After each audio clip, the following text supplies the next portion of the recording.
Hai guys, Assalamualaikum warahmatullahi wabarakatuh. Dah lama dah aku tak buat review macam ni. Review makan dan minum. Sekarang ni aku ada beli burger ni lah. Burger yang hati memikat kalau bagi aku. Ini dalam makan ada burger samurai kot kan. Nama dia burger lah. Ni kodan bagi burger. Ni dia burger dah. Dah nampak kan? Nak duduk tak? Nampak kan? Ni dah tempat dia. Okay, wah. Ni aku mesti dah nak soft dia kan, jap. Letak dulu. Saya ada apa raja. Letak atas dia. Okay. Letak atas. Lepas aku letak atas ayamnya. Roti dia. Dia ada tertabut sikit. Hai, panas. So, ada masa kita makan. Saya tahu kalau bukan macam ni, aku bukan macam ni biasa kan. Kan? Dah. Inilah burger-burger kita rasa yang kita boleh makan. Kan?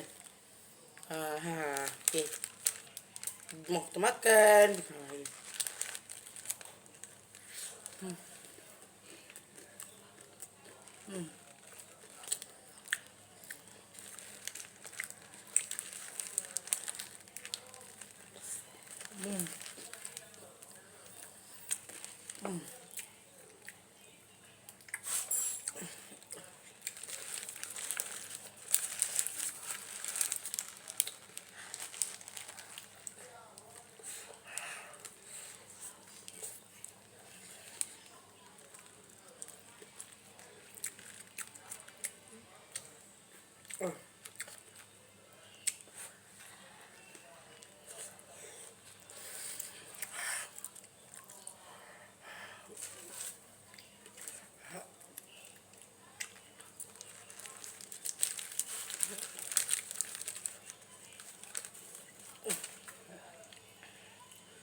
Ni je.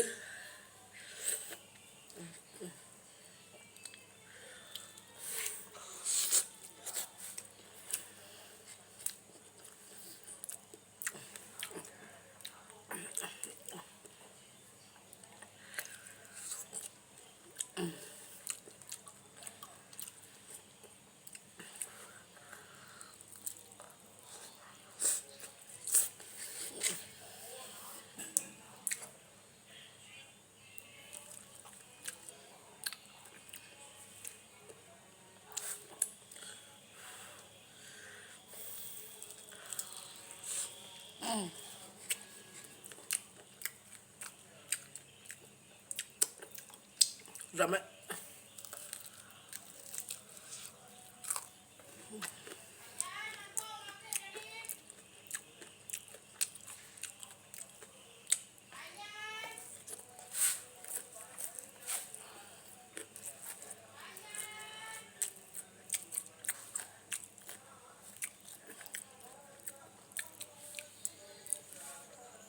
Itu je video hari ni untuk kita. Esok nak kita buat lagi. Review akan sedap. Ataupun review akan datang. Kita boleh mencapai. Dah tadi. Positif. Dan sekian. Wabillahi taufiq wal hidayah. Assalamualaikum warahmatullahi wabarakatuh.